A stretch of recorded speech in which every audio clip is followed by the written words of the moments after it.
हिंदवी स्वराज्याचे सरसंस्थापक छत्रपती शिवरायांना मानाचा मुजरा करतो। भारतीय राज्यघटनेचे शिल्पकार भारतरत्न डॉक्टर बाबासाहेब आंबेडकर यांना मानवंदना अर्पित करतो। ज्यांनी खऱ्या अर्थानं छत्रपती शिवरायांनंतर राज्यकारभार कसा चालवला पाहिजे याची मुहूर्तमेढ केली त्या पुण्यश्लोक अहिल्यादेवी होळकर यांच्याही चरणी नतमस्तक होतो। आणि शेतकऱ्यांची आसूड हे जगासमोर आणणारे ज्यांची 200वी जयंती आपण साजरी करतो आहोत असे महात्मा ज्योतिबा फुले यांनाही नमन करतो। आज या कार्यक्रमामध्ये मंचावर उपस्थित असलेले आपले प्रदेशाध्यक्ष माननीय रवींद्र चव्हाण साहेब, महाराष्ट्राचे कृषी मंत्री माननीय दत्ता मामा भरणेजी, अनिल बोंडेजी, अशोक उईकेजी, संजय कुटेजी, रामकृष्ण वेताळजी, प्रवीण दरेकरजी, रणधीर सावरकरजी, चित्राताई वाघ, तमिळ सेल्वनजी, रवींद्र अनासपुरेजी, या ठिकाणी उपस्थित सन्माननीय नारायण कुचे, अभिमन्यूजी पवार, सुलभाताई गायकवाड, चरणसिंग ठाकूर, प्राजक्त तनपुरे, सुनीलजी कर्जतकर, बंटी भांगडियाजी, डॉक्टर सुरेश खाडे, प्रकाश भाऊ भारसाकळे, प्रशांत बंबजी, डॉक्टर भागवत कराड, सुहास शिरसाट, धैर्यशील पाटील, उपस्थित सर्व मान्यवर आणि या ठिकाणी महाराष्ट्राच्या विविध भागातून आलेले आमचे सर्व शेतकरी बांधव आणि भारतीय जनता पार्टी किसान मोर्चाचे पदाधिकारी भगिनी आणि बंधूंनो, मी सर्वप्रथम आपल्या सर्वांचे अतिशय मनापासून आभार मानतो की आज आपण या ठिकाणी माझ्या सत्काराचा कार्यक्रम आयोजित केला। खरं म्हणजे मी जीवनामध्ये फार कमी सत्कार स्वीकारतो, शक्यतोवर सत्कारांपासून दूर राहतो, पण ज्यावेळी किसान मोर्चाने आम्हाला सत्कार करायचा आहे असं सांगितलं त्यावेळी मला एक संधी दिसली की या निमित्ताने महाराष्ट्रातल्या शेतकऱ्यांशी संवाद करता येईल, 2 गोष्टी त्यांच्यापर्यंत पोहोचवता येतील आणि म्हणून मी हा सत्कार स्वीकारला। आणि मी विचारलं कुठे घेणार, म्हणाले आम्हाला मुंबईला घ्यायचं आहे। अरे मी म्हटलं तुम्ही शेतकऱ्यांचा कार्यक्रम घेताय आणि मुंबईला घेताय, तुम्हाला घ्यायचा असेल तर कुठल्या तरी विभागात घेऊया। पण आमचे अध्यक्ष आणि संजय कुटेजी यांनी मला असं सांगितलं की महाराष्ट्राच्या राजधानीमध्ये येऊन आमच्या शेतकऱ्यांना प्रातिनिधिक स्वरूपात का होईना पण हा सत्कार मुंबईमध्येच करायचा आहे। मी त्यांना हो म्हटलं आणि आज हा सत्कार आपण केला। मी अतिशय विनम्रपणे हा सत्कार माझ्या वतीनं ज्यांनी मला या संपूर्ण कार्यात मदत केली ते माझे दोन्ही उपमुख्यमंत्री माननीय एकनाथराव शिंदेजी, सुनेत्राताई पवार, आमचे कृषी मंत्री आणि संपूर्ण मंत्रिमंडळाच्या वतीनं आपला हा सत्कार मी या ठिकाणी स्वीकारतोय। आणि या सर्व शेतकरी बंधू भगिनींचे मी अतिशय मनापासून आभार मानतो। खरं तर पहिल्यांदाच असं घडलं असेल की कर्जमाफीचा निर्णय कुठलीही निवडणूक डोळ्यासमोर नसताना घेण्यात आला। मागच्या निवडणुकीमध्ये आपल्या जाहीरनाम्यात शेतकऱ्यांना कर्जमाफी देण्याचं आश्वासन आपण दिलं होतं आणि त्यानंतर खूप चांगल्या पद्धतीनं संपूर्ण महाराष्ट्रामध्ये अभूतपूर्व अशा प्रकारचं यश आपल्याला मिळालं। त्यानंतर नगरपालिकेच्याही निवडणुका झाल्या, महानगरपालिकेच्याही झाल्या, जिल्हा परिषदेच्याही झाल्या। सगळ्या निवडणुकांमध्ये भारतीय जनता पार्टी आणि महायुतीला महाराष्ट्राच्या जनतेने भरभरून दिलं आणि न भूतो अशा प्रकारचं मॅन्डेट, अशा प्रकारचा विजय आपल्याला मिळाला. केवळ राजकीय विचार केला असता तर समोर आता कुठली निवडणूक उरलेली नाही. त्यामुळे आता पुन्हा 2029ला लोकांसमोर जायचं आहे. तर 29च्या जानेवारीत आपण कर्जमाफी करू, अशा प्रकारचा राजकीय विचार आपल्याला करता आला असता. पण आपल्याकरता कर्जमाफी असेल, शेतकऱ्यांच्या हिताचे निर्णय असतील, हा कुठलाही निर्णय राजकारणाशी संबंधित नाहीये. राजकारण आपल्या जागी आहे, ते आपण करतो, ते करावंही लागेल. पण शेतकऱ्याचं हित बघत असताना कुठल्या गोष्टीमध्ये शेतकऱ्यांना कधी कुठला निर्णय हिताचा असेल याचा विचार करून तो निर्णय घेतला पाहिजे. आणि म्हणून अनेक लोकांना असं वाटत होतं की सरकार निर्णय करणार नाही, आपण आंदोलनं करू, आपलं दुकान चालू राहील, आपल्याला प्रसिद्धी मिळत राहील. परंतु त्यांना हे माहिती नव्हतं, हे महायुतीचं सरकार आहे, हे शेतकऱ्यांच्या देवाभाऊचं सरकार आहे.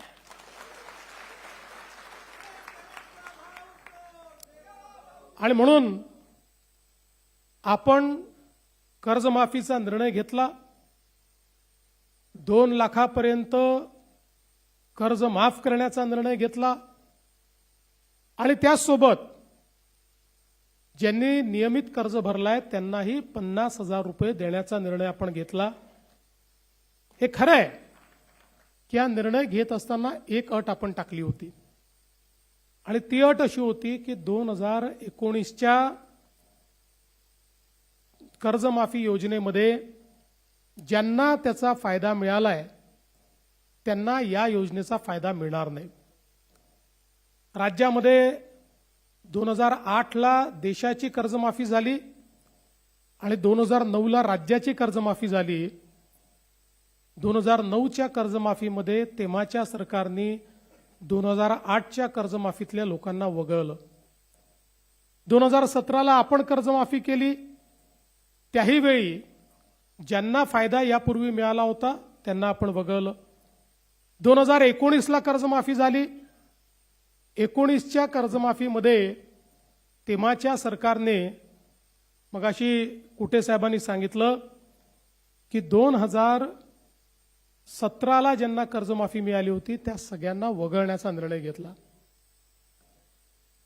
याच्या पाठीमागचं कारण काय? तर आत्ताही आपण कर्जमाफीच्या संदर्भात जी समिती तयार केली होती त्या समितीने आपल्याला अहवाल देताना हे सांगितलं की याचा फायनान्शियल इम्पॅक्ट मोठा नाही, 3-4 हजार कोटी रुपयेच लागतील. परंतु आपल्याकडची जी बँकिंग सिस्टीम आहे, बँकांची जी व्यवस्था आहे, जर कर्ज भरण्याची सवय ही सुटली, किंवा अनेक वेळा सवय सुटत नाही पण शेतकऱ्यांना असं वाटतं की आपण भरून टाकल्यानं कर्जमाफी झाली तर आपल्याला काय मिळणार. आणि म्हणून या भीतीपोटी अनेक वेळा शेतकरी त्या ठिकाणी कर्ज भरत नाहीत आणि मग नंतर दोन्हीकडनं अडचणीत येतात. आणि म्हणून साधारणपणे लगतच्या कर्जमाफीतल्या लोकांना पुन्हा डिफॉल्ट झाला असेल तर कर्जमाफी देऊ नये, अशा प्रकारचा निर्णय आपल्या समितीने दिला होता. तरीही ज्यावेळेस मी बघितलं की अशा प्रकारचे शेतकरी किती, तर लक्षात आलं की 12 लाख शेतकरी आहेत.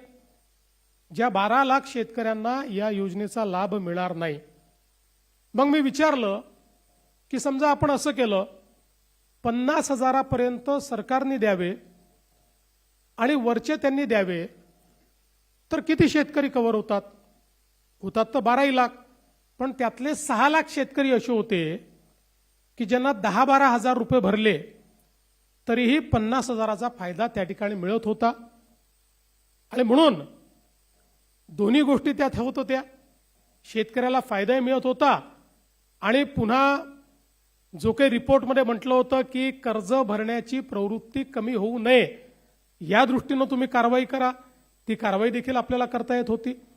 आणि म्हणून त्या रिपोर्टच्या पलीकडे जाऊन आपण हा विचार केला की 50,000पर्यंत आपण द्यावं आणि 1 लाखापर्यंत गेलं तर जवळपास या 12 लाखातले 9 लाख शेतकरी हे 10-12 हजार रुपये भरून त्या ठिकाणी पात्र होत होते आणि म्हणून या दृष्टीने हा निर्णय घेतला होता.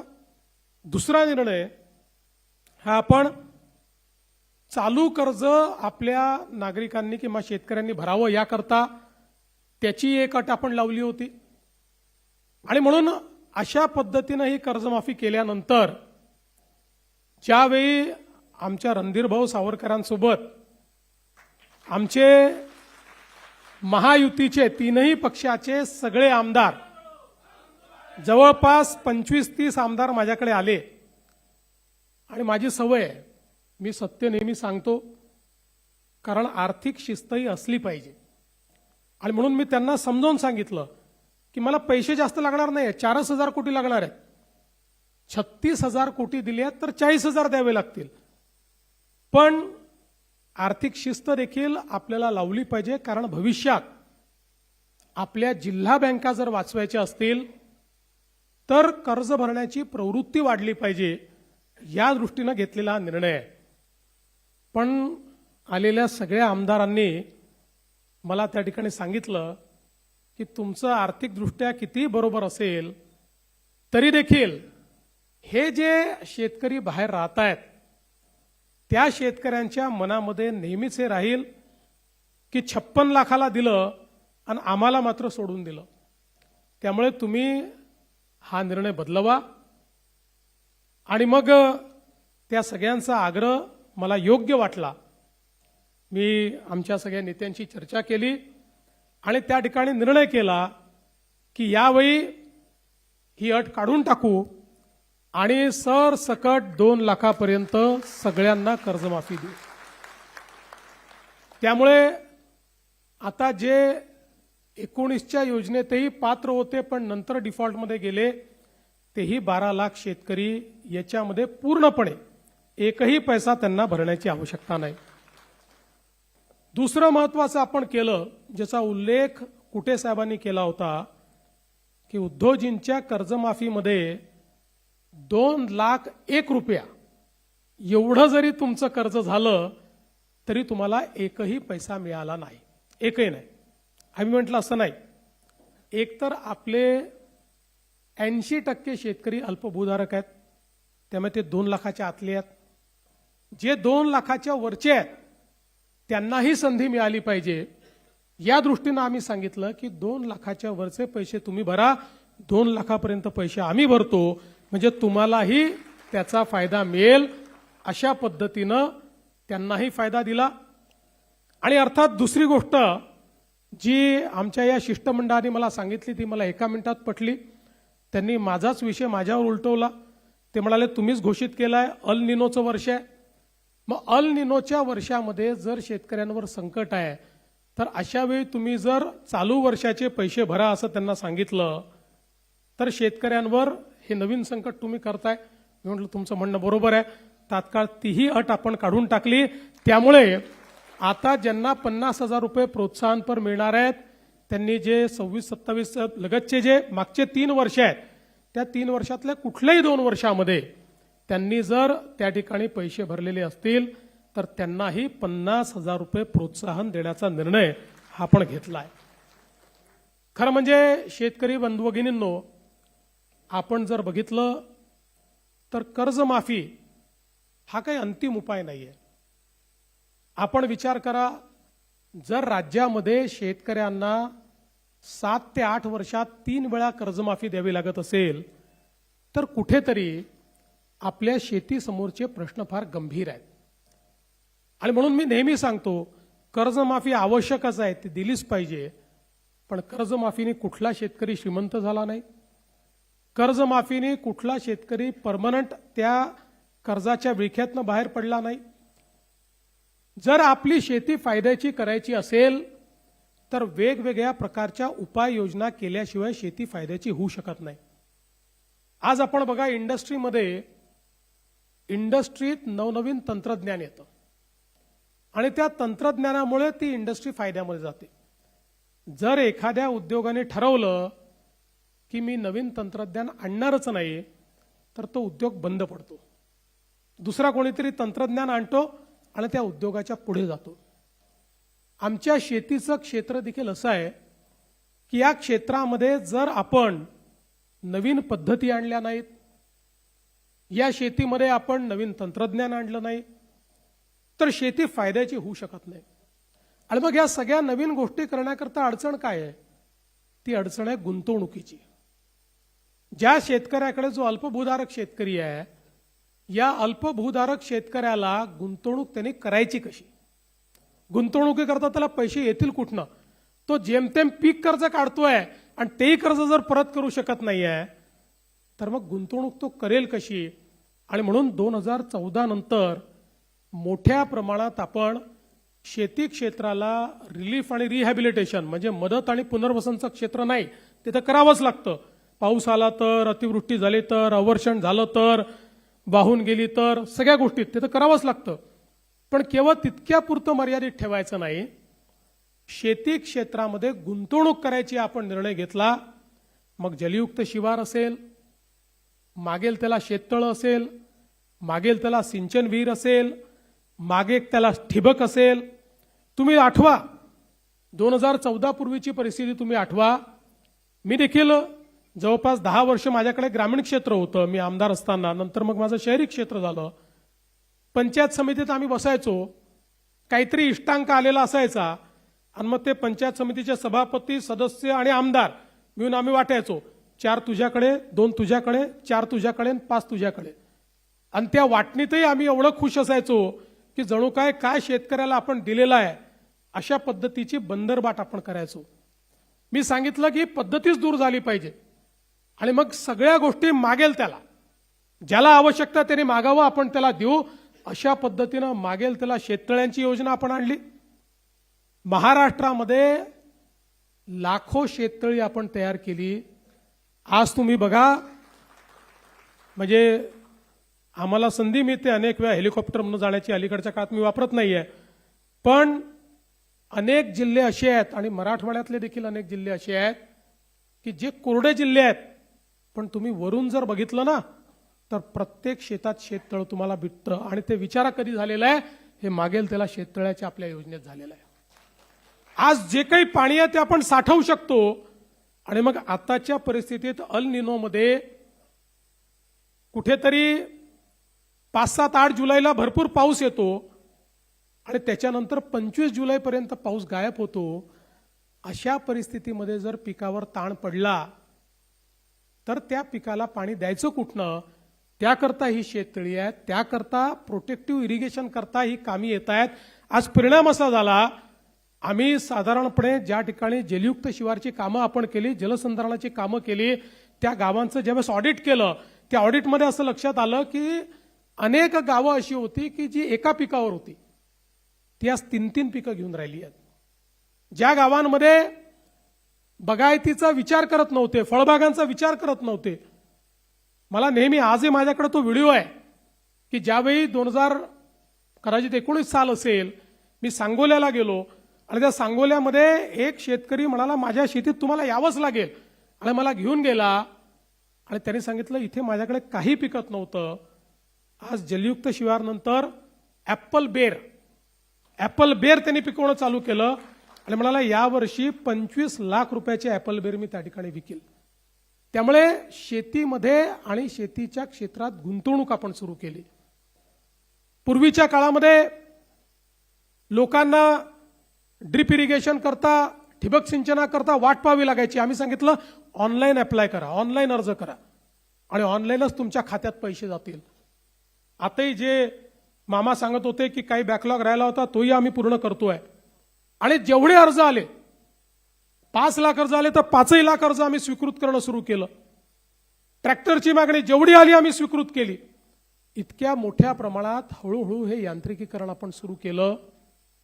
आणि महत्वाचं यातलं काय आहे तर आज आपल्याला आपल्या शेतीमध्ये जर परिवर्तन करायचं असेल, गुंतवणुकीची क्षमता बघा, जागतिक बाजारपेठ झाली आहे. आता शेतमालाचा भाव हा कुठलं राज्य ठरवत नाही, कुठला देश ठरवत नाही, जागतिक बाजारपेठ ठरवते. त्यामुळे त्या जागतिक बाजारपेठेमध्ये जर आपल्याला त्या ठिकाणी आपल्या शेतमालाचा भाव घेऊन फायदा करायचा असेल तर उत्पादन खर्च कमी करावा लागेल. उत्पादन खर्च कमी करायचा असेल उत्पादकता वाढवावी लागेल. उत्पादकता वाढेल तेव्हाच उत्पादन खर्च कमी होईल. आणि मग अशा सगळ्या गोष्टींकरता आता ज्याच्याकडे 1 एकर शेती आहे, 2 एकर शेती आहे, त्याची गुंतवणुकीची ताकद किती आहे. आणि म्हणून आपण गटशेतीची योजना सुरू केली. मला असं वाटतं की महाराष्ट्रामध्ये पुढच्या 2 ते 3 वर्षामध्ये 50,000 गट जर आपण तयार केले तर या गटांची क्षमता जी आहे, आणि सरकार सगळ्या योजना गटाला देत आहे. मागच्या वेळेस तर आपण 1 कोटी रुपयापर्यंतच्या योजना गटांना दिल्या, तर या गटाची गुंतवणुकीची क्षमता वाढते. या गटांना जे काही निविष्ठा खरेदी करावे लागतात त्याची किंमत कमी होते. वेगवेगळ्या पिकांचे प्रयोग करून पूरक पिकं त्या ठिकाणी घेता येतात आणि त्यातनं शेती जी आहे ही उद्योगासारखी फायद्यामध्ये आपल्याला आणता येते. आणि म्हणून त्याही दृष्टीने खूप मोठ्या प्रमाणात काम करण्याची आवश्यकता आहे. आमच्या शेतकऱ्याचा जो काही खर्च आहे तो कमी व्हावा म्हणून आपण 2 गोष्टी त्या ठिकाणी केल्या. सगळ्यात महत्त्वाचं काही केलं असेल तर आमच्या शेतकऱ्यांना 7.5 हॉर्स पॉवर पर्यंत जो काही विजेचा खर्च होता ते वीज बिल माफ करण्याचा निर्णय आपल्या सरकारने घेतला. आज याचा कधी कोणी विचार करत नाही. वीज बिल माफ झालं म्हणजे वीज कंपनी जी आहे ती कंपनी स्वतःच्या खिशातनं भरत नाही. दरवर्षी 25,000 कोटी रुपये मी बजेटमधनं काढतो आणि त्या आमच्या वीज वितरण कंपनीला देतो. कारण ते जर दिले नाही तर MERC सांगते की जे इतर ग्राहक आहेत त्या सगळ्या ग्राहकांवर हे 25,000 कोटी लोड करा, त्यांचं विजेचं बिल वाढवा आणि त्यांच्या खिशातनं ते वसूल करा. आणि म्हणून दरवर्षी 25,000 कोटी रुपये हे आपण वीज बिल माफीच्या पोटी देतो. आणि मला हेही सांगताना आनंद वाटतो की याच महाराष्ट्राने जवळपास महाराष्ट्रातल्या शेतकऱ्याला आपल्याला माहिती आहे अर्धे दिवस सकाळी वीज, अर्धे दिवस रात्री वीज, इतक्या मोठ्या प्रमाणात रात्रीची वीज आल्यानंतर शेतकऱ्याला काय अडचणी त्या ठिकाणी सहन कराव्या लागतात आपल्याला माहिती आहे. आपण सौर कृषी वाहिनी आणि सौर पंप अशा 2 योजना आणल्या. मला सांगताना अभिमान वाटतो की जे आम्ही सांगितलं आज राज्यातल्या 76% शेतकऱ्यांना आम्ही दिवसा वीज देतो. आणि आमचा प्रयत्न हे वर्ष संपता संपता 100% शेतकऱ्यांना दिवसा वीज आम्ही देऊ. आणि 8 तास आम्ही देतो. 10 तास जायचंय, नंतर 12 तास जायचंय. दिवसा 12 तास आमच्या शेतकऱ्यांना त्या ठिकाणी मोफत वीज देण्याचा निर्णय आम्ही करतो. आणि आता याच्याही पेक्षा एक अजून चांगला निर्णय जो आज मी जाहीर करणार आहे. आपल्याला कल्पना आहे की 7.5 हॉर्स पॉवर पर्यंत आता तुम्हाला बिल येत नाही, पण तुमच्या प्रत्येकाच्या नावाने जुनं बिल आहे. प्रत्येकाच्या नावाने आहे, ते खात्यात आहे, लिहून ठेवलं आहे, कधीतरी वसुलीला येऊ शकतं. आणि कुठलंही दुसरं कनेक्शन घ्यायचं झालं तर तो लाईनमन चेक करतो, तुमच्यावर तर आहे जुनं बिल, मिळत नाही तुम्हाला. आणि म्हणून आता मी हा निर्णय घेणार आहे की 7.5 हॉर्स पॉवर पर्यंतचं जे जुनं बिल आहे 48,000 कोटी रुपयाचं जुनं बिल वसूल करायचं आहे. ते 48,000 कोटी रुपयाचं जुनं बिल आम्ही माफ करणार आहोत.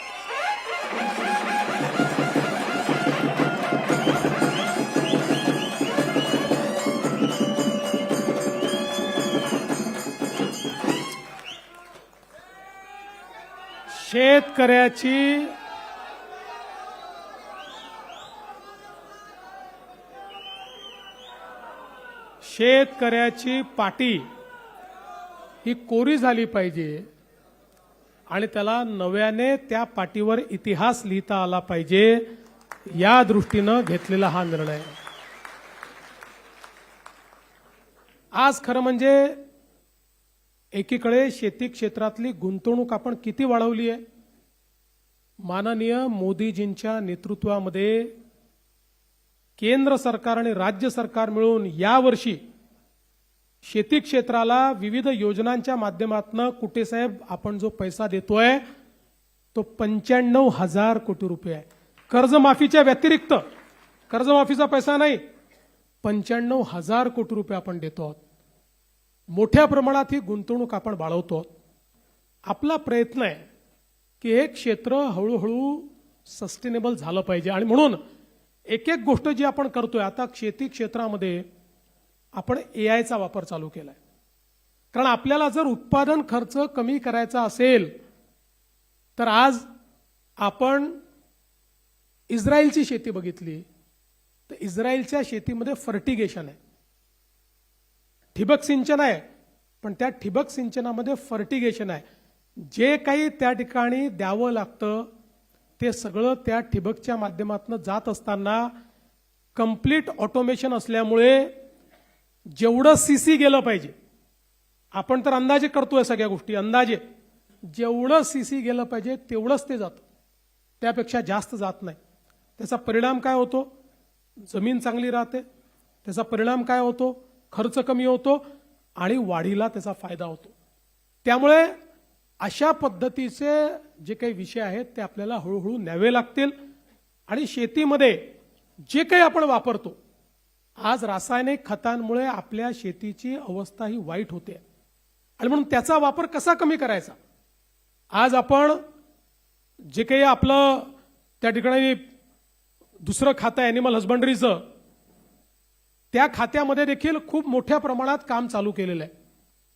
कारण आपल्याला कल्पना आहे की आपल्या शेतीतल्या गायी कमी झाल्या, जनावरं कमी झाले आणि त्यातनं शेतीमध्ये ज्या नैसर्गिक गोष्टी जात होत्या त्या गोष्टी आता हळूहळू आपल्या जायला लागल्या. सगळं आपण रासायनिक वापरायला लागलो आणि म्हणून पुन्हा एकदा नैसर्गिक शेतीकडे जाण्याकरता त्या ठिकाणी आपला प्रयत्न आहे की पशुसंवर्धन दुग्ध व्यवसाय विकास विभागाच्या माध्यमातून मोठ्या प्रमाणात योजना आणून आपल्या देशी गायींचं संवर्धन झालं पाहिजे. आणि देशी गायींच्या माध्यमातून आज इतके चांगले प्रयोग झाले आहेत. आज जीवामृत असेल किंवा इतर पद्धती असतील की ज्यामुळे अतिशय कमी खर्चामध्ये गोमूत्र असेल, शेण असेल, गूळ असेल, हळद असेल, अनेक गोष्टी त्याचं मिश्रण करून आणि त्या ठिकाणी ज्या प्रकारे आमच्या शेतीमध्ये आज त्यांनी उत्पादकता वाढते आहे, ती कमी होत नाही आहे, असे वेगवेगळे प्रयोग हे आपल्याला करावे लागतील. आणि त्यातनं आपल्या जमिनीची जी उर्वरा क्षमता आहे, जी उत्पादन क्षमता आहे, ही क्षमता देखील त्या ठिकाणी आपल्याला पुन्हा एकदा परत आणावी लागेल, ती वाढवावी लागेल. या सगळ्या गोष्टी येत्या काळामध्ये करण्याचा आपला प्रयत्न आहे. आणि म्हणून गुंतवणुकीच्या मॉडेलकडे आपण सगळे लोक या ठिकाणी जाण्याचा प्रयत्न करतो आहोत. खरं म्हणजे मी कधी फार सांगत नाही, पण मीही शेतकऱ्याचाच मुलगा आहे. माझ्या घरी वडिलोपार्जित शेती आहे. माझे वडील स्वतः शेतकरी होते. आजही माझी शेती माझ्या गावामध्ये आहे. कोणी जाऊन पाहिलं तर माझ्या शेतीमध्ये आजही त्या ठिकाणी धानाची शेती होते. आणि जवळपास वयाच्या 25व्या वर्षापर्यंत वर्षातले 3 महिने गावी असायचो. वर्षातले 3 महिने मी गावी असायचो. माझ्या गावातले मित्र अजूनही आहेत. आणि घरी शेती होती, घरी आमराई होती, घरी ऊस होता. आमच्याकडे कारखाने वगैरे काही नव्हते मामा, त्यामुळे आम्ही ते कढईमध्ये त्या ठिकाणी गुळ तयार करायचो त्याच्यातनं. त्यामुळे गुऱ्हाळ होतं आमच्याकडचं. त्या गुऱ्हाळामध्ये ते गुळ तयार करायचं, त्याची राब काढायची, ती राब नंतर मटकीमध्ये ठेवायची, मग ती राब खायची. हे सगळं लहानपणापासून बघितलेलं आहे. आमच्याकडे बगीचा होता, बगीच्यामध्ये सर्व प्रकारचे भाज्या आम्ही त्या ठिकाणी तयार करायचो. त्यामुळे शेतामध्ये गेलेलो आहे, शेती बघितलेली आहे. जेव्हा पावसाळा असायचा त्यावेळी आमच्याकडे रोवणी जी व्हायची तेव्हा भले रोवणे करण्याकरता नाही, रोवणे करण्याच्या बहाण्याने चिखलात खेळायला मिळायचं म्हणून सगळे भावंड आम्ही त्या चिखलात जाऊन त्या ठिकाणी रोवणी करायचो. हे सगळं केलेलं आहे. त्यामुळे एखाद्या रूममध्ये बसून निर्णय घेणारा मी नाही आहे. हे सगळं जवळून बघितलेलं आहे. शेती मातीशी संबंध आमचाही आहे. फक्त आम्ही कधी फार ते सांगत फिरत नाही की बाबा आमचा खूप संबंध आहे. त्यामुळे अनेक वेळा लोकांना असं वाटतं की शहरातनं निवडून येतात त्यांना काही समजतं का नाही समजत. महत्वाचं एवढंच आहे की जोपर्यंत शेतीची अर्थव्यवस्था ही आपण योग्य करणार नाही, जोपर्यंत त्या अर्थव्यवस्थेमध्ये आमूलाग्र बदल आपण घडवणार नाही, जोपर्यंत केवळ शेती नाही तर शेतीच्या नंतर त्याचं प्रोसेसिंग आहे, त्याला योग्य मार्केट मिळवून देणं आहे, त्याचं ब्रँडिंग आहे, या गोष्टी जोपर्यंत आपण करत नाही. आणि म्हणूनच मागच्या काळामध्ये मुख्यमंत्री असताना मी त्या ठिकाणी 2 योजना सुरू केल्या. पहिली नानाजी देशमुख कृषी समृद्धी योजना, वर्ल्ड बँकेकडनं आज ती योजना चाललेली आहे 5,000 कोटी रुपयाची, की ज्या योजनेमध्ये आज जलसंधारणापासून तर व्हॅल्यू चेनपर्यंत सगळ्या गोष्टी विदर्भ आणि मराठवाड्याच्या या जिल्ह्यांमध्ये चाललेल्या आहेत, काही उत्तर महाराष्ट्रातल्या जिल्ह्यात चालले आहेत.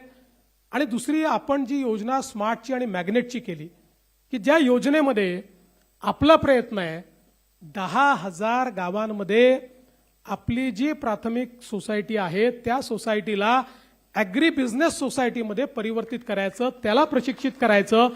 आणि संपूर्ण जी चेन आहे, गोडाऊन असेल, कोल्ड चेन असेल, अशी जी कंप्लीट चेन आपल्याला करावी लागते की ज्याच्यामुळे शेतकऱ्यांना होल्डिंग करता आलं पाहिजे. आज शेतकऱ्यांचा प्रश्न हाच आहे, आपण हमी भाव देतो, हमी भावाने खरेदी पण भरपूर करतो, पण आपल्याला माहिती आहे की जसं कापूस आहे, कापसामध्ये खेळा खरेदी होते, त्या ठिकाणी जाऊन शेतीमध्ये खरेदी होऊन जाते. त्या शेतकऱ्याला लगेच काहीतरी समोरचं पाहिजे असतं, म्हणजे लग्न आहे घरी, काहीतरी सण आहे, त्यामुळे मिळेल त्या भावात तो आलेल्या व्यापाऱ्याला विकून टाकतो आणि मग हमी भावाचा फायदा त्याला मिळत नाही. आणि म्हणून हमी भावाची विक्री होतपर्यंत त्याला ते योग्य ठिकाणी ठेवताही आलं पाहिजे आणि त्याच्यावर त्याला तारणही मिळालं पाहिजे, जेणेकरून त्याला कुठलंही त्यातनं अडचण येणार नाही. अशा प्रकारची व्यवस्था ही आपल्या प्राथमिक सोसायट्यांच्या माध्यमातूनच कशी उभी करता येईल याचं काम आज आपण जवळपास 10,000 गावांमध्ये करतो आणि पुढेही आपल्याला हे काम जवळजवळ सगळ्या गावांमध्ये करायचं आहे. ही सगळी अर्थव्यवस्था बदलण्याचं काम हे आपल्याला निश्चितपणे या ठिकाणी करायचं आहे. आणि मला विश्वास आहे की आज जरी आपला शेतकरी अडचणीत आहे आणि मला हे दिसतंय की आपण जर फोकस काम केलं तर आज शेतकऱ्याला मदत करावी लागते. फोकस पद्धतीने काम केलं तर आजपासून 5, 7, 10 वर्षानंतर शेतकरी तुमच्या दारात येणार नाही, शेतकऱ्याला तुम्हाला मदत करावी लागणार नाही. आज आमचा फोकस हा शेतीसोबत इतक्या मोठ्या प्रमाणात उद्योगावर आहे. हा का आमचा उद्योगावर आहे?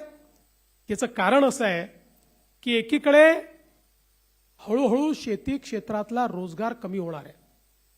तो याकरता कमी होणार आहे की पूर्वी असं होतं, शेत मोठं होतं, 4 मुलं हो का 6 मुलं हो सगळे शेतीवर जायचे. आता ती परिस्थिती नाही आहे आणि हळूहळू शेतमजुरांची संख्याही थोडी कमी व्हायला लागली आहे. त्यामुळे हळूहळू आपण यांत्रिकीकरणाकडे येणार आहोत आणि म्हणून गावातल्या मुलांना केवळ शेती आणि शेतीतलं म्हणजे जी शेती 2 भाऊ करू शकतात तीच 4 भाऊ करतायत. त्यामुळे उरलेल्या 2 भावांचे जे श्रम आहेत त्याला पैसे मिळत नाही आहेत आणि म्हणून त्याला उद्योगाची जर जोड दिली तर उद्योगाच्या माध्यमातनं समजा 2 भाऊ उद्योगात गेले आणि 2 भाऊ शेतीत राहिले तर तिथलं अर्थकारण जे आहे ते पूर्णपणे बदलेल. आणि दुसरा प्रयत्न आहे, जवळपास कुठले 8 ते 10 वर्ष शेती क्षेत्रामध्ये पैसा टाकावा लागणार आहे. पैसा येईल कुठनं? राज्यामध्ये जर आपण आज या स्मार्ट सिटी तयार करतो, आपण नवीन मुंबई 3 करतो, मुंबई 4 करतो, इन्फ्रास्ट्रक्चर तयार करतो, उद्योगाकरता वेगवेगळ्या प्रकारचे मार्ग तयार करतो, याचं कारण हे सगळं केल्यामुळे राज्याच्या तिजोरीत पैसे येतात. तिजोरीतच पैसे आले नाही तर टाकणार कुठं नाही. आज ज्यावेळेस शेतकऱ्यांना 40,000 कोटी रुपयाची कर्जमाफी आपल्याला द्यावी लागते त्यावेळी लक्षात घ्या, एक रस्ता बनवायचा असेल तर बँक आम्हाला कर्ज देते, पण शेतकऱ्याच्या कर्जमाफी करता आम्हाला कर्ज मिळत नाही. ते आपल्याला 4 खर्च कमी करावे लागतात आणि राज्याच्या बजेटमधनं ते द्यावे लागतात. आणि म्हणून राज्याचं बजेट जर मोठं झालं नाही, राज्याच्या तिजोरीत पैसे आले नाही, तर शेतकऱ्याचं कल्याण करणार कसं? आणि म्हणून आपला प्रयत्न आहे की एकीकडे शेती क्षेत्रातली गुंतवणूक वाढवायची आणि दुसरीकडे उद्योगाचं क्षेत्र आणि सेवा क्षेत्र या 2 क्षेत्रांमध्ये मोठ्या प्रमाणात गुंतवणूक आणायची. ती गुंतवणूक आणली की त्यातनं टॅक्सच्या रूपानं पैसा तिजोरीत येतो. आलेला पैसा शेतीच्या क्षेत्रामध्ये जर आपण लावू शकलो तर 8 ते 10 वर्षामध्ये हे क्षेत्र पूर्णपणे आपल्या पायावर उभं होईल आणि त्यानंतर या क्षेत्रात पैसा लावण्याची आवश्यकता असणार नाही. हेच क्षेत्र तुम्हाला पैसा देईल. अशा पद्धतीचं हे क्षेत्र आपल्याला उभं करायचं आहे. आणि म्हणून आज ज्या वेगवेगळ्या उपाययोजना आपण करतोय त्याच्यामध्ये सगळ्यात महत्वाची आपली उपाययोजना आहे ती आपला नदीजोड प्रकल्प. या महाराष्ट्रातला 52% भाग हा अवर्षण प्रवण आहे. 52% भागामध्ये आपल्याला पाहिजे त्या प्रमाणात पाऊस होत नाही. केवळ 48% भागामध्ये होतो. त्या 52% भागामध्ये जिथे कधी ना कधी दुष्काळ पडत असतो. आता या वर्षीचं अल निनोचं संकट आहे. या संकटाचा सामना आपल्याला करावा लागेल. आणि म्हणून एकीकडे 52% भाग अवर्षण प्रवण आहे आणि दुसरीकडे तो विदर्भाचा भाग असो का कोकणाचा भाग असो, या ठिकाणी 200 TMC पाणी हे समुद्रात वाहून चाललेलं आहे. त्या पाण्याचा उपयोग होत नाही. आणि म्हणून आपण हा निर्णय केला की आपल्याला हे वाहून जाणारं जे पाणी आहे हे आता तुटीच्या खोऱ्यामध्ये आणलं पाहिजे. आपलं गोदावरीचं जे खोरं आहे, ज्या खोऱ्यावर जवळपास 50% महाराष्ट्रातली शेती आणि महाराष्ट्रातलं पाणी अवलंबून आहे, ते तुटीचं खोरं आहे. तापीचं खोरं जे उत्तर महाराष्ट्रातलं आहे ते आपलं तुटीचं खोरं आहे. या खोऱ्यांमध्ये हे पाणी आलं पाहिजे. आणि म्हणून आपण ज्या योजना तयार केल्या, वैनगंगा नळगंगा सारखी योजना, की ज्या योजनेमध्ये 450 किलोमीटरची नवीन नदीच आपण तयार करतो, ज्यामध्ये समुद्रात वाहून जाणारं 70-80 TMC पाणी हे आपण भंडाऱ्याच्या खालून त्या ठिकाणी उसळणार आणि ते पाणी बुलढाण्यापर्यंत आपण आणणार. आणि याच्यामध्ये जवळपास 24 नवीन धरणं आणि 16 जुन्या धरणांची उंची वाढवणं, अशा पद्धतीनं 40 वॉटर स्ट्रक्चर तयार होतील. विदर्भामध्ये एकही जिल्हा एकही तालुका दुष्काळात कधीच राहणार नाही. अशा पद्धतीचं हे काम आपण करतोय. हे आता अंतिम टप्प्यात आलंय. ईश्वराचा आशीर्वाद असला तर याच वर्षी हे काम तयार करू. दुसरं, दरवर्षी सातारा सांगलीला पावसामुळे त्या ठिकाणी पूर येतो आणि इतकं पुराचं पाणी म्हणजे महाराष्ट्र, कर्नाटक, आंध्र सगळ्यांच्या हिश्श्याचं पाणी गेल्यानंतरही 200 TMC पाणी हे वाहून जातं आणि ते आपल्याकडे पुरात येतं आणि दरवर्षीचा पूर आहे. याच्यावर आपण योजना तयार केली आणि आता वळण बंधाराच्या माध्यमातून हे पाणी पश्चिम महाराष्ट्रातले जे दुष्काळी तालुके आहेत तिथे आणि उजनीमध्ये आणून ते मराठवाड्यामध्ये नेण्याचं काम आपण त्या ठिकाणी करतो. तिसरं, आपलं जवळपास उल्हास खोऱ्यातलं जवळपास 250 TMC पाणी हे सगळं समुद्रात वाहून जातं. आपल्याला ईश्वराने सह्याद्री दिलाय, पश्चिमी घाट दिलेला आहे. या पश्चिमी घाटातनं ज्या नद्या आहेत, पश्चिमेला वाहणाऱ्या नद्या आहेत, या नद्यांचं पाणी आपल्याला मिळत नाही, ते थेट समुद्रात जातं. हे सगळं समुद्रात जाणारं पाणी उचलायचं आणि उचलून वेगवेगळ्या स्ट्रक्चरच्या माध्यमातून ते गोदावरीच्या खोऱ्यात आणायचं, काही तापीच्या खोऱ्यामध्ये आणायचं आणि त्या माध्यमातून उत्तर महाराष्ट्र आणि मराठवाडा हा पूर्णपणे दुष्काळमुक्त करायचा. अशा पद्धतीचं काम आपण हातामध्ये घेतलं. लोकांना वाटायचं, मी ज्यावेळेस 2014-15 साली म्हणायचो की हे केवळ भाषणात आहे, हे होऊ शकत नाही, पण मी जीवनात हे शिकलो आहे की स्वप्न पाहायचे आणि स्वप्न पूर्ण करायचे. केवळ स्वप्न पाहून चालत नाही. ज्यावेळेस समृद्धी महामार्गाचं स्वप्न बघितलं त्यावेळेसही लोकांनी वेड्यात काढलं होतं. होणार कसं, पैसा येणार कुठनं. आज एक समृद्धी महामार्ग नाही, असे अनेक मार्ग आपण तयार करतो. आज आपण जवळपास या महाराष्ट्रामध्ये जी कामं सुरू आहेत ती 6 लाख कोटीची आहेत आणि जी सुरू करणार आहोत ती अजून 6 लाख कोटीची आहेत. आता या ज्या लिंक्स आहेत या सगळ्या लिंक्स मिळून जवळपास 2.5 लाख कोटी रुपये त्याकरता लागणार आहेत. लोक विचारतात येतील कुठनं. मी म्हटलं बघत राहा, येतील. हे शेतकऱ्यांचं काम आहे, पैसा येईल. आणि यावर्षी या सगळ्या लिंक्स हळूहळू करून आम्ही सुरू करू आणि एकदा या लिंक जर झाल्या तर महाराष्ट्रामध्ये कुठलाही भाग हा आपल्याला दुष्काळी दिसणार नाही. आपल्या पिढीने दुष्काळ बघितला, पुढची पिढी दुष्काळ पाहणार नाही. अशा पद्धतीनं महाराष्ट्राचं कार्य हे आपण हातामध्ये घेतलं आहे. आणि म्हणून बंधू भगिनींनो, खरं म्हणजे सांगण्यासारख्या गोष्टी खूप आहेत, पण आपल्याला एवढंच सांगू इच्छितो की या क्षेत्राकडे आम्ही केवळ शॉर्ट टर्म म्हणून उद्याचा विचार या पद्धतीने पाहत नाही, तर गेल्या 10 वर्षामध्ये जितके वर्ष मला संधी मिळाली त्या संधीमध्ये लॉंग टर्मचा विचार, भविष्यातला विचार हा डोळ्यासमोर ठेवून या क्षेत्रातलं परिवर्तन करण्याचा प्रयत्न आपला आहे. टीका करणारे टीका करतात. तुम्हाला तर माहिती आहे सगळ्यात जास्त टीका सहन करण्याची क्षमता माझ्यामध्ये आहे. माझ्या एवढी टीका तर कोणीच सहन केली नाही. पण मी नेहमी एक गोष्ट सांगतो, टीका करणाऱ्याला कोणी लक्षात ठेवत नाही, जो कर्तृत्व करतो त्यालाच लोक लक्षात ठेवतात. आपण केलेली जी कामं आहेत ही कामच इतिहासामध्ये जिवंत राहतात. व्यक्ती जिवंत राहत नाही आणि टीका करणारा तर वर्षभरापेक्षा जास्त त्याला कोणी लक्षात ठेवत नाही. आणि म्हणून ह्या सगळ्या कामांच्या माध्यमातून महाराष्ट्रातलं कृषी क्षेत्र बदललं, शेतकऱ्यांचं जीवन बदललं, अशा प्रकारचा आपला प्रयत्न आहे. आणि आज त्याच निमित्ताने या सगळ्या गोष्टी आपल्यापर्यंत पोहोचवता यावा हा माझा स्वार्थ होता. आणि म्हणूनच आपण जो सत्कार घेतला त्या सत्कारामुळे मला देखील हे सगळं बोलण्याची, हा संवाद करण्याची संधी या ठिकाणी प्राप्त झाली. मी आपल्या सर्वांचे अतिशय मनापासून आभार मानतो आणि पुढेही आपण अशाच प्रकारे काम करत राहू हा विश्वास देऊन मी माझे 2 शब्द संपवतो. धन्यवाद. जय हिंद, जय महाराष्ट्र.